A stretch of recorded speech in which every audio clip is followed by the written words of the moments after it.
Here we go. The film begins with an elderly gentleman named Russell Crowe. He is an eminent scholar in natural sciences and an expert in wolf species. However, he is currently retired and leads a tranquil life dedicated to writing. He enjoys a stable existence, free from any troubles. One day, he receives a missive from Alaska, sent by a woman named Medora. In the letter, Medora implores Russell's indispensable aid in a matter of utmost urgency. Her little son, Billy, has been abducted by a fierce wolf prowling the region. It is not the first time such an incident has occurred. The wolf pack has previously kidnapped 2 children from the village. Sadly, no one from the village will take action and pursue the pack. Medora, however, turns to Russell for help, considering his expertise in wolf species. She beseeches him to pursue the pack, whether it leads to her son's rescue or even his lifeless body, and to eradicate the menacing wolves, thus liberating the village from their malevolence. Though Russell is neither an authority nor an expert in wolf hunting, Medora's profound grief over her son's plight touches him deeply, compelling him to consent to her request. He prepares himself diligently, boards the first available flight, and sets forth toward Alaska. In reality, this is not the sole reason that drives Russell to journey to Alaska. He also has a daughter named Amy, who works and resides in Alaska for quite some time, and he hasn't seen her in years. Hence, Russell decides to combine his mission to assist Medora with the opportunity to reunite with his daughter, Amy. After completing his task, he plans to meet Amy in Alaska and then head to Medora's home. Upon meeting Medora, they get acquainted with each other's circumstances.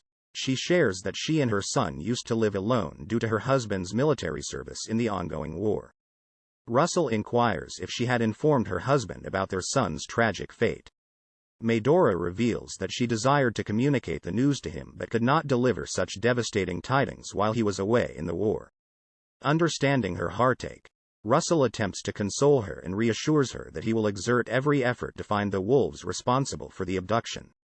Medora expresses profound gratitude to Russell and insists on accompanying him to the last place where her son was seen before being taken. He willingly agrees, and together they embark on the journey, tracing the paths of the previous abductions in the hope of finding clues that could lead them to the wolves. After concluding their exploratory tour, Russell decides to return home to rest for the night, having undergone a taxing journey. On the following day, Russell commences his pursuit of the wolves. While they are returning, they engage in conversation, during which Medora confides in Russell about her discontentment with the village and how she finds solace and spends most of her time in a secluded place not far from the village. Later, when they both return home, they spend time together, and Russell learns more about Medora's daughter and continues their heart-to-heart conversation. Russell notices that Medora exhibits peculiar and incomprehensible behaviors, but he tries to convince himself that it is due to her emotional state and her distress over her son. Afterward, Russell prepares himself mentally and sets out to chase the wolves. However, he encounters an elderly woman from the village who earnestly advises him to escape from there as quickly as possible. The woman also warns him about Medora's malevolence and urges him to stay away from her. Despite the woman's warning, Russell does not believe her and defends Medora, explaining that she is not herself due to the grief over her kidnapped son. He leaves the woman behind and continues on his path without further hindrance. As Russell proceeds into the forest, he follows the wolf tracks and eventually reaches the wolves' territory. After some time, he carefully assesses the situation and realizes that the wolves are consuming pieces of meat. This baffles Russell greatly, as the only conceivable scenario for the wolves to behave this way is if they were experiencing a scarcity of food and resources. If they indeed abducted Billy, his body should have been with them, and they would not need to engage in such behavior. This peculiar situation raises suspicion in Russell's mind, prompting him to feel that something is amiss. Additionally, he knows that it is extremely rare for wolves to attack humans repeatedly in this manner, casting further doubt on the circumstances surrounding Billy's disappearance. On the second day, while Russell gets closer to the wolves, he accidentally slips and falls from a high cliff. The wolves perceive him as a threat and charge towards him. However, using his expertise, Russell manages to scare them away by brandishing his weapon at the last moment. He successfully keeps them at bay, making them fear him instead, and they retreat, allowing him to continue his investigation. Despite the warning from the elderly woman, Russell returns to the village, determined to confront Medora and share what he has discovered. However, upon reaching her home, he finds that she has vanished without a trace. The door to the cellar, which was securely locked when he arrived, is now open, piquing his curiosity. Upon descending into the cellar, he discovers the lifeless body of the missing boy, Billy, who appears to have been strangled. This horrifying sight leaves Russell devastated, and he immediately seeks help from the villagers. The police arrive, and Detective Donald takes charge of the investigation. After Russell regains some composure, he reveals everything to Donald, including the letter sent by Medora, indicating her guilt. He is convinced that Medora is responsible for her son's death and explains to Donald that he only met her once and knows little about her, making it difficult to ascertain her motives.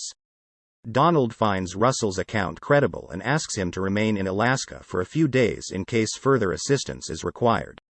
Russell agrees, knowing that he can easily travel back home if needed. As the investigation progresses and no alternative solution presents itself, Russell consents to stay. The next day, news of Billy's death and the revelation of Medora as the culprit reach Vernon, and he immediately takes the first available flight to Alaska. And what is his closest friend waiting for at the airport? As soon as he arrives, he takes his companion, Sean, and they head to the morgue to see Billy. Upon seeing his son in this state, he becomes very upset, but he manages to control his emotions peculiarly. There are 2 police officers present with Vern and Sean at the morgue. These officers try to console him and explain that they have put all their effort into finding his wife. However, at that moment, Vern pulls out a gun and cold-bloodedly kills the officers. He then enters the morgue, takes his son, and decides to bury him far away with Sean. Vern realizes that he cannot wait for the police to find his wife. He begins to search for her himself to seek revenge. Initially, he goes to the old woman who had warned him earlier, and he discovers that she is not an ordinary old lady but a fortune-teller who seems to know a lot about his situation. Vern attempts to extract information about his wife's whereabouts from her. However, when he realizes she won't be of any help, he decides to eliminate her, showing that Vern is a psychopathic and unstable individual, unstoppable until he reaches Medora. The next day, Detective Donald learns about the events at the morgue, the police officers' deaths, and the doctor's murder. He also discovers that the only thing missing from the morgue after these killings is Billy's body, and he can easily deduce that Vern is responsible. With Sean, Vern's companion, being involved, Donald decides to apprehend Vern and Sean before the situation gets even more out of control. He calls for a large number of forces and moves toward the village to arrest them. At the same time, Russell is at the hotel trying to solve Medora's case and understand why she killed her son, recalling the old lady's warning. He realizes that she must have known Medora well, so he decides to meet with her in the hope that she can help solve the mystery. Russell goes to the old lady's house, but to his surprise, he finds her brutally murdered. He is shocked by the sight and immediately seeks help. At that moment, Donald and his forces arrive in the village to apprehend Vern and Sean without any resistance. Donald talks to Sean, and his astonishment, Sean confesses with utter coldness that they were the ones responsible for the crimes at the morgue, and he reveals that Vern is not with them because he went after his wife. Donald tries to persuade Sean to surrender peacefully, but Sean firmly refuses, speaking clearly and resolutely. Donald then instructs his men to prepare for a forced arrest, but the surprise is that Sean engages them in a fierce shootout before they can prepare themselves. And he manages to take out most of them in the blink of an eye. The intense fight between Sean and the forces lasts for an exceptionally long time, and no one can stop him or even hit him with a single shot. After a prolonged battle, Donald sneaks into the house where Sean is hiding and manages to shoot him, finally putting an end to his rampage. However, after the massacre caused by Sean, with numerous police officers killed and a larger number injured, the wounded are rushed to the hospital. Donald is almost the only one left unharmed. At the same time, Vern is still searching for his wife, trying to find her by any means. He visits the last places she had been, hoping to find any clues. However, without success. At night, Russell and Donald gather after the incident with Sean and try to solve the puzzle themselves, as they are the only ones left to do so. Russell shares the information about the murdered fortune-teller with Donald, leading them to deduce that Vern killed her to reach his wife. They attempt to connect the events and find any lead, but once again, their efforts are in vain. Donald feels frustrated, and Russell suggests he needs a break from all this. Donald confides in him and mentions a specific city where he'd like to go to relax and unwind. Russell recalls what Donald said, thinking about the secluded springs near the village, a place where Donald wished to find solace. He deduces that Medora might be there at the moment, especially since nobody would suspect she is hiding so close to the village. Russell decides they should apprehend Medora before Vern reaches her and kills her. At the same time, Vern, having lost all hope of finding Medora, remembers the times they used to spend together at the springs next to the village. He realizes that Medora might be hiding there. The following day, Donald and Russell take a flight and head toward the springs. After some time, they arrive, cautiously approaching the area as they are unaware of what awaits them. Suddenly and without warning, Donald is struck by an arrow in his neck and falls to the ground, shocking Russell. He rushes to Donald's aid, but unfortunately, Donald dies instantly. To his horror, Russell discovers that Vern was the one who shot the arrow, and in a state of controlled fury, Russell starts firing at Vern. However, he finds him, and he disappears suddenly, leaving no trace. Russell swiftly enters the springs and discovers Medora there. Indeed, he wants to take her and escape from the place quickly before Vern returns. However, just before they can flee, Vern arrives at the location and strikes Russell with an arrow in his chest, causing him to fall. Despite the seriousness of the injury, Russell is still alive and fully conscious of what is happening around him. Russell expects that Vern would enter to kill Medora and then finish him off. But the surprise is Vern. He doesn't harm Medora at all. Instead, he takes her, and they escape together. Russell is taken aback and can't believe it. At that moment, he starts to solve the puzzle and comprehend everything. He realizes that Vern wasn't looking for Medora to kill her, as they initially thought.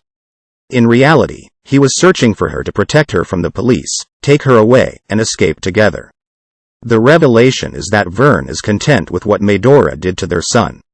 Russell understands that she killed their son to save him from the darkness and cruelty that Vern possessed, as Vern is a psychopathic and murderous individual.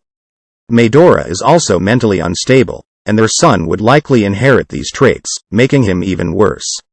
Therefore, she saw it as a way of saving their son. Russell is deeply affected by this revelation, trying to hold back his emotions and seeking help.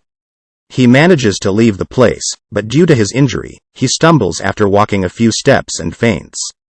Fortunately, a group of villagers finds him and takes him to the hospital. Later, when he regains consciousness, he is surprised to find his daughter, Amy, by his side, visibly concerned for him. He is overjoyed but unable to express his feelings at that moment. His daughter starts talking to him, asking him about what happened, and Russell passionately recounts the terrifying adventure he had in that place, an experience he will never forget, and the movie ends. Don't forget to share your thoughts on the movie in the comments, and you can suggest movies and series for us to summarize in the comments as well. Also, don't forget to subscribe to our channel. Bye-bye.